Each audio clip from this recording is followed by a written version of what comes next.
I'm Janice, And I am Kim. and we're sisters. We're sisters. And I started flying at the age of 24 in 1986. And I am currently a flight attendant, and I started my career in 2023 at the age of 60. And things have changed a whole lot. They have changed since you've flown. Yeah, she tries to get me to fly again. I would never. There's not enough money in this whole entire world to make me go back into that. And I'm trying to get her to go back into the industry because things have changed since she's flown. For instance, well, I work with the best airline ever. If you know, you know. So I think that she would absolutely love being in the industry now. Whoever this is, Those that know. It's still a plane with passengers on it. I know, but the experience is so different now. And you had to deal with the entitlement. You had to deal with first class. You had to deal with hot meals.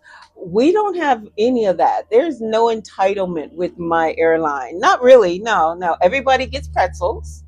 Everyone gets soda. And if that credit card goes through, you're able to get liquor, alcohol, sodas. But I think in your time when you flew in the 80s, there was no social media, so there was nobody that would put a camera phone or record you if there was any kind of craziness going on. So that's the only difference, though. The craziness still went on. It just wasn't recorded. That is true. But I think passengers are actually crazier now than they were in the 80s. That's because people are looking for their moment. I think that's what makes them crazier, because they're looking for their moment. That is true. I can't imagine myself doing it again, because I would probably be in uniform, in handcuffs, walking down the gateway. Because I just don't have the patience anymore. Before I stopped, I remember I stopped flying because I literally I hate filler words. Started throwing pretzels at people. Like, I was so annoyed with them. And I knew it was time for me to hang up my wings. But you did say you would have done it for free. Oh, absolutely. Your first couple my years? First year. Your first couple? I remember saying I would do this for free. That's how much. And now I have wanted to be a flight attendant since I was 7. Let me just take you back to little 7-year-old Janice. Janice's entire second grade class at George Washington Elementary School, Compton, California. Yeah, but people. Our entire second grade class took a flight to Sacramento. I remember. To the capital. And I remember I had never been on an airplane before, never been to airport, walking down this long hallway. And at the end of it was an airplane. And I thought that was the coolest thing. And the flight attendants had on, I think, orange go-go boots and pink and orange hot pants. None of them looked like me. So this was the 70s. I remember you telling me about this. And I told my mom when I got home, I want to be a stewardess. And I have always wanted to be a stewardess since I was 7. So I was living my dream job that first 2 years or so.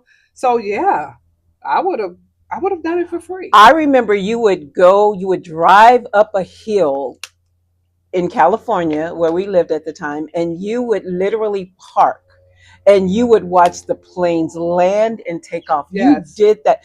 I don't want to say manifestation is a thing. I think you prayed. I wanted it You bad. prayed to be a flight attendant so bad, and you made it happen. And the thing is, the way you felt about the industry your first year in, your second year, that's how I feel now. Still? I do. I think it is I thank God every single day that I'm a flight attendant. Every day. What? And I think it's probably because it's the second phase of your life. That's right? true. And so you appreciate it because you got a chance to see what it's like to work a regular job. I started flying kind of early. So it's not that I didn't appreciate it, because I definitely appreciate it, because the things that it afforded me after a while.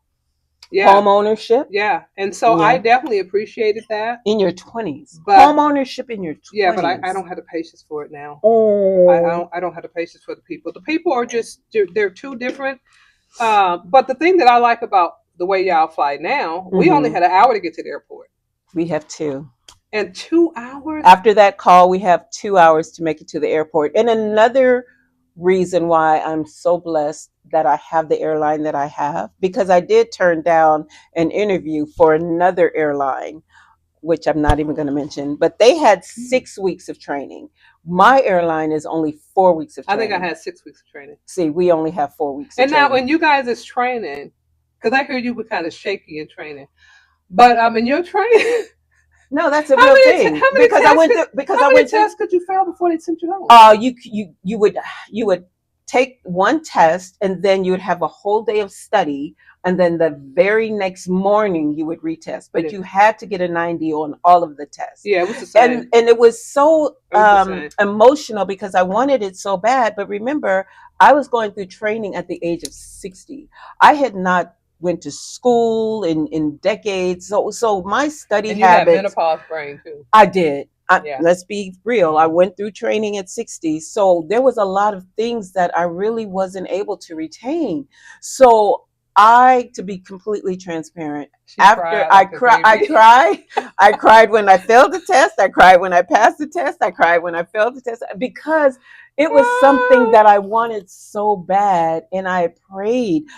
And a lot of people don't know this. I had applied for a lot of different airlines. I did too. And I wasn't accepted. I just wasn't accepted. I did too. And I think the reason why I wasn't accepted because they didn't hire a whole lot of black girls. That is true. Back in the 80s. That is true. For me to get in, that was huge. Well, you look like a model anyway. Yeah, well, she did. And let's talk, speaking of model, there was a certain criteria that flight attendants had to be. Let's talk about the weight. Let's talk about that. So I'm 5'8", and they told me that I could weigh as much as 140 pounds. Now, mind you, when I started flying, I was 120, 125 pounds, and I remember thinking that's ridiculous. They would let us be that. They would let me be that big. How big? In my brain, I thought 140 pounds was like this. No. So every year, you would have to go into your supervisor's office. There was a scale in every supervisor's office, and you had to get on that scale, and they would record your weight. So we had weight restrictions, which they outlawed. I don't know what year, but I was still flying when they outlawed it. And when they outlawed it, whatever, made it illegal. I don't know how they categorized it, but yeah, that was. I remember right after you had your daughter. Yes. And you were like, I have to get back into my uniform. And you had your skirt on, and you were like, I gotta get. I was just my size 6 skirt. Size 6, and you did it. You did it. I got back in it because I had to feed the baby. So I managed to get back in it, go back to work. So crisis averted. And then I did we talk about the pagers? Because we had pagers. No, we did not talk about the pagers. So yeah, that's no important. Cell phones. Schedulers had to get in contact with you. Especially, I was on reserves for 5 years. 5 years. Can I just mention, with my airline, you have a line 1 month, and then you have reserve the next month. You have a line 1 month, and then you have a line. So you had reserve for 5 years. Straight years. Oh my God. But that's all I knew was reserve at that particular point. Oh my gosh. Pager on. I kept my suitcase packed in the trunk of my car at all times, because you could be in the middle of taking your kid to Disneyland. If you're on duty and it goes off, get to the airport. 1 hour to report. 1 hour. That's insane to me. Yeah. That is insane. So the way y'all got it, y'all spoiled. Yeah. Yeah. I agree. All airlines spoiled, but I think whoever that is, well, I think they got. If you know, you know. Yeah. But I think that it's crazy because in your 20s, you're going to just kind of roll with the punches. There'd be no way I would go through that in my 60s. But that's the thing about it. In your 20s, I didn't know any better. Yeah. And that's all we knew. So we knew that we were going to have to be at the airport within an hour. Insane. You know what I mean? Like, we just knew that. So you just prepared yourself to be at the airport within an hour. And you get there and the plane's already full. There's a crew already on there. Maybe you're replacing somebody. I remember one time I replaced this girl that the senior flight attendant sent home crying. Well, I'm not a crier. If you make me cry, I'm probably going to want to punch. And the lady was so mean to me. And I probably have been flying for. Was this a senior? Senior. Wow. And she was so mean to me. And they said that the other girl went home crying. And I'm thinking, I don't cry. So I'm gonna have to let her know. Yeah. So she was being mean to me, and she pushed me and told me to get out of the way. And I'm like, okay, okay, that's it. So Stop. because I loved my job and I didn't want to get fired, and I was new, when I sit down next to her on the jump seat, I just shared a few words with her of encouragement. Let me tell you how not to get killed on this 3-day trip. Let me tell I you just how shared not a to few get words of murdered. encouragement, and I wrote her up. Oh I my went to the gosh. supervisors at the end and I wrote her up, had her written up. Because like, how Wow. you gonna put your hands on me? But Yeah. now, In your 20s. yeah. Yeah. But even now, if that would have happened now, if I was Yeah. flying and they put their, oh yeah, we go. Yeah. We, And the thing is, yeah. she probably would have if you the aggressor. I'm recording you, Janice. I'm gonna record you. And now that we talk about the meals. We did not talk about the meals. I think Okay. it's important. So any flights that were around breakfast time, lunchtime, or dinner time, if it was about 2 hours, there was a hot meal. Complimentary. Hot meal, which means that you were gonna serve a drink, and then you're gonna pass out the meals, and then you're gonna serve another drink. They Complimentary gotta wash included it with down. your ticket. Yes, yes. That's So insane. we would make an announcement saying that it's chicken or fish. Let's say it's a dinner flight, chicken or fish. Well, they can't put 100% of each, right? So by the time you start at row 3 and you're like, man, would you like chicken or fish? Oh, I'll have chicken. By the time you get down to row 15, now you only got fish left. So no, you're no longer saying to the customers, chicken You got or one fish. option. So I would say, man, would you like some fish? I want chicken. Oh my God. I'm like, I didn't even say it. I said, well, ma'am, all we have left is fish. Y'all should board 100, and then it would be a whole big messy That's conversation. why I'm saying you need to get back into the No. industry because the No, those days no. in I can only speak on my airline. This is the only airline I've ever worked for. That your experience would be so No. different. You would love it. I don't like passengers love anymore. my I job. don't like passengers. Oh, let me just tell y'all this too. On flights that were 2 hours around dinner time, every passenger over 21 got a bottle of wine. 727. Any flight attendants out here who flew the 727 on Piedmont Airlines? Stop. Complimentary. Complimentary Bottle of wine. Any passenger over the age of Over 21. Here's your bottle of wine. Yes. Here's your bottle. If they wanted You a bottle of are wine, we joking. had I kid you not, a bottle of wine. Yes. Complimentary with the ticket. That is insane. Dinner flights. I need you guys to tap in. Piedmont Airlines 727. What year? Back in the 80s, like 86, 87. Complimentary bottle of wine. That is insane. And I don't know how we could tell who was 21 and who wasn't. Yeah, I'm 21 and is the 15-year-old. The 15-year-old with the starter mustache. Yes, yeah, I'm 21. Here you go. But let me tell you. No, you didn't ask no ID. It was just okay, I'm 21. You got a bottle of wine. That is insane. We would walk in with the bottle of wine and we'd give them bottles of wine. How big were the bottles? Like the regular size that they sell. Yeah, bottle of wine. Isn't that crazy? That is crazy. When I think about it now, that was crazy. Wow. So now, have you ever flown a flight where the whole crew was new? Just got out of training. Me and the 4 other flight attendants, right? Just got out of training. Got out of training. We still got ink on our hands from studying, right? We're flying a 2-hour flight, Charlotte, Boston, morning, full breakfast, which you got to do a drink service, a meal service, a drink service. Oh my gosh. When you're landing in Boston, you're landing over water, right? Mm-hmm. And it was a foggy morning. All 4 of you are new. All 4 of us just out of training, right? And you know how now, as I flew longer, I could tell if we were getting ready to land just by the sound of the engine, right? Yeah. Well, we didn't know that. We just out of training, right? So we did the first the first drink service. Mm-hmm. We were just doing the meals. We're about at row 9.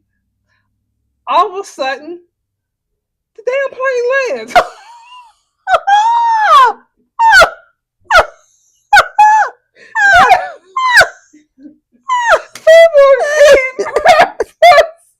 Coffee cups out. The plane is landing. The plane is landing. That is hilarious. Oh my God. That is hilarious. I was on the meal cart.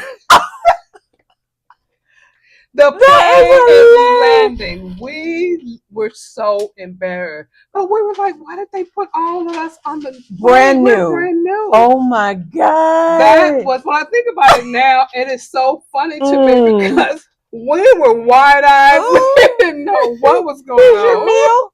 Here's your coffee.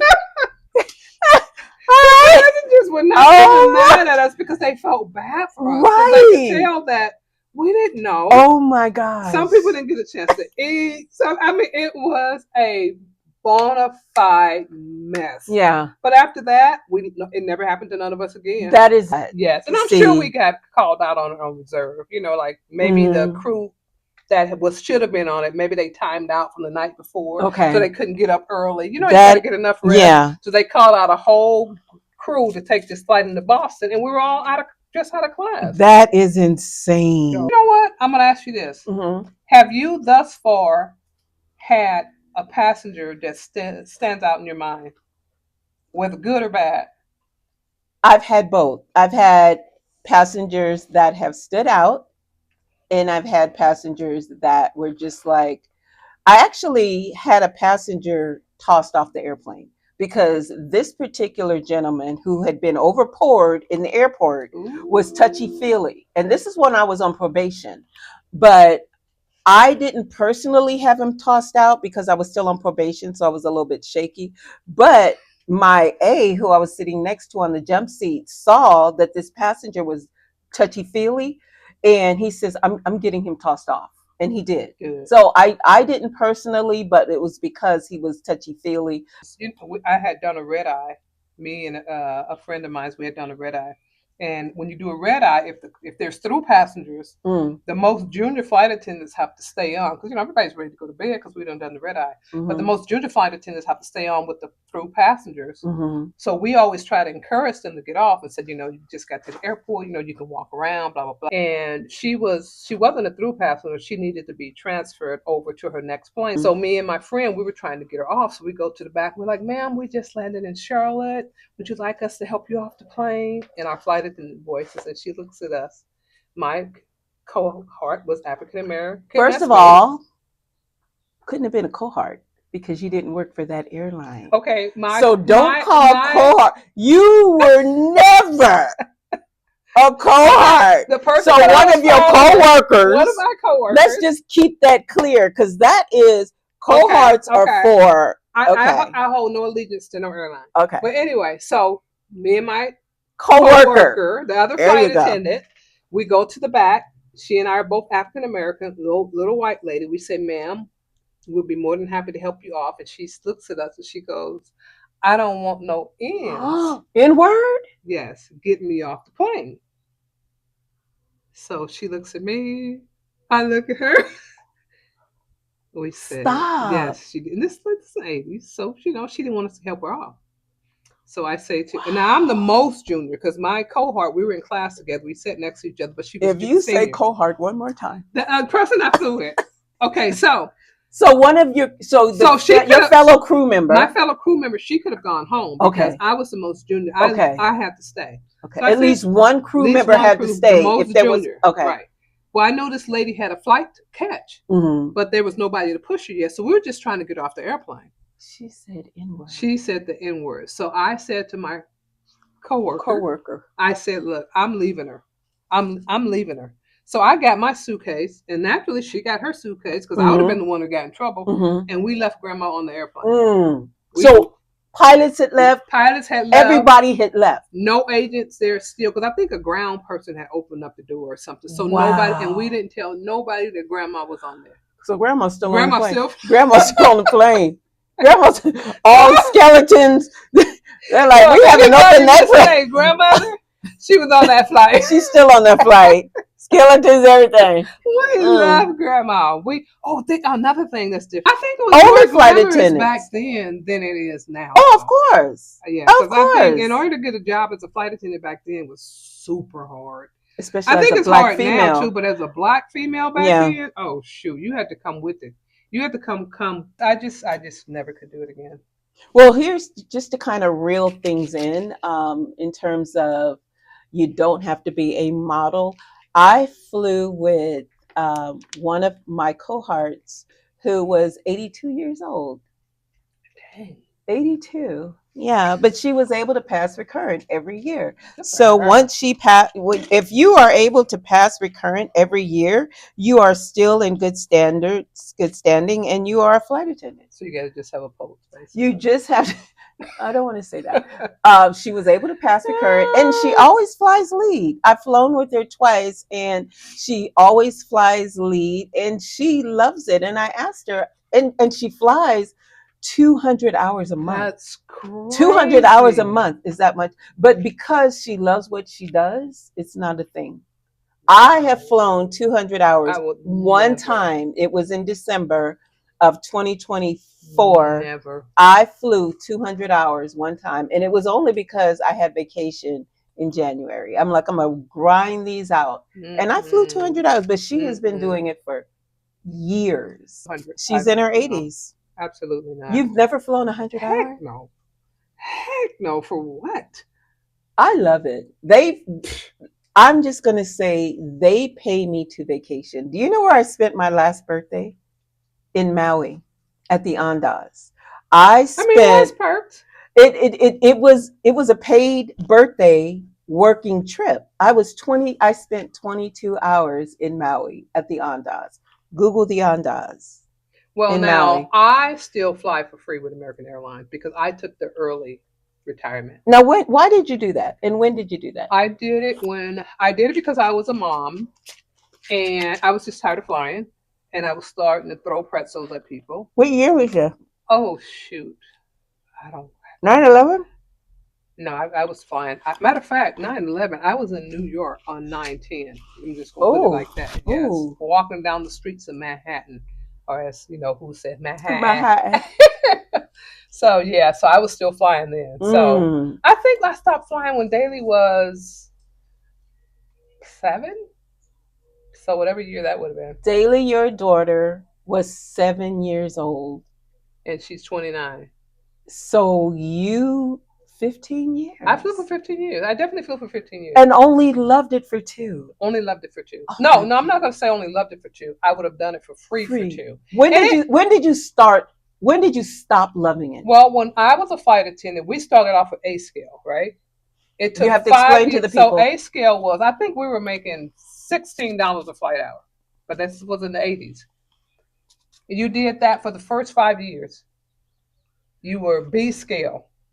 What you wanted to do was get to A scale. You go A scale year 5, and then your salary doubles. So by the time I went A scale, even though I didn't really like it as much, now I'm getting paid increased. Double. Yeah. So naturally I'm gonna stay. Yeah. So I stayed, but yeah. But what y'all get paid now is we were getting paid pennies, but things weren't as expensive. We are the highest paid. I think it's important that I share this. We are the highest paid in the industry domestically. They still couldn't pay me enough. It's not enough. I think that her experience, again, is a lot different than my experience. And I think that if she were to get back into the industry now, I think she would love it. I love it. It's the best job ever. And I think it is for somebody in the second half of their life. If they haven't done it in the first half of their life, I could see them loving it. I really. The biggest shock your first month flying. The biggest shock. Ooh, my biggest shock. Oh, I know what my biggest shock was. I remember in training, they were teaching us how to use the coffee pot to brew coffee. And it was 2 pages on how to brew coffee. Stop. And then you get on the airplane and it's simply press the button, pull the thing up, put the coffee bag in there, close it, put the coffee pot under it, and hit play. You guys had 2 pages of how to brew coffee? And I'm like, seriously? What was it for you? What was the question again? I'm sorry. Oh my goodness. Well, the question was, what was the biggest shock of your first month flying? The biggest shock was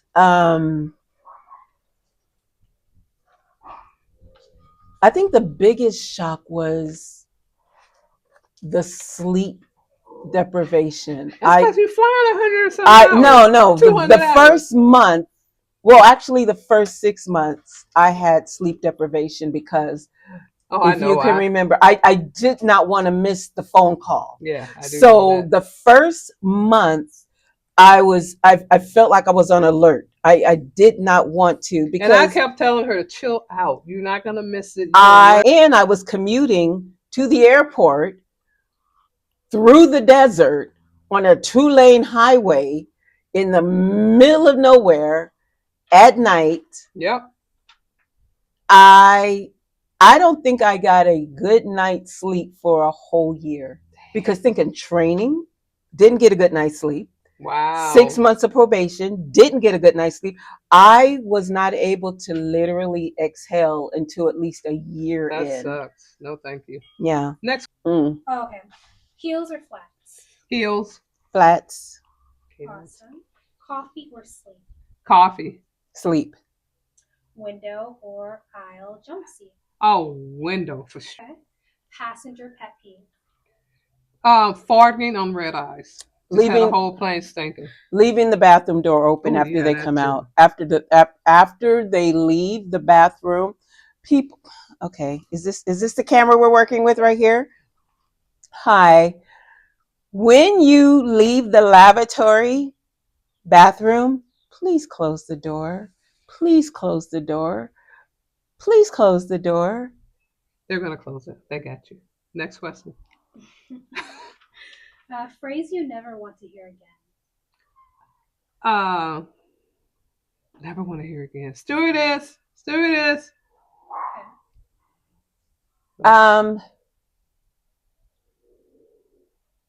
What time are we landing? Ooh, yeah. Good one. Good one. Rather like the pilot. What time are we landing? Do you want a Sprite or not? You want a Sprite or no? You want a Sprite? Starting at 60 versus starting at 24, which do you think is better? 24. You know, I'm not going to say that. I don't think so. Because at 24, I didn't appreciate it as much as I think. At 60, I appreciate it. I do. There's a lot of people that are my age that are retired. God bless them. Yeah. But there's a lot of people my age that are bedridden or sick. Bedridden. I mean, but let's keep it a buck. We're only young. They are. Well, I'm in my 60s, but I feel, and I know it has a lot to do with the career that I have, I feel like I'm in my 40s. Okay. I do. I feel like I'm in my 40s because and again, it's a young person's playground. So I'm around a lot of young people. Well, I played. You did. Well, you were in your 20s, so of course. But I feel more youthful. And I think it has a lot, I don't want to say I know it has a lot to do with this career, because you have to hit the ground running. You have to have proper time management. I stay at a lot of amazing resorts, which is it's amazing. And I'm blessed. I'm so blessed, and I don't take any of that for granted. She likes the job, y'all. I love my job. She likes the job. I love my job, and it keeps me youthful. They're paying you to vacation. That's how I look at it. Look at it like that. When I talk to my cohorts, and they start to say, "Oh my God," blah blah. When they start to complain, I look at them. I'm like, obviously, you've never worked before, because they are literally paying you to vacation. Literally. Yeah. All right, guys. Well, thank you guys so much for watching. Please, if you are a current flight attendant or a retired flight attendant, or just have aspirations, have questions about becoming a flight attendant, please leave a comment. We will definitely get back to you. We're going to try and do this every week. Yeah, about once a week. Yeah, and share your experience. We would love that. And to all my Piedmont, U.S. Airways flight attendant, definitely tap in. And to all my cohorts and those that aspire to be cohorts. And my American Airlines flight attendants, because that's who I retired from. So my heart's there too. So definitely tap. Don't forget to like, comment, leave us a comment, and subscribe. Alrighty, thank you guys so much for watching. Until next time. Bye. Bye.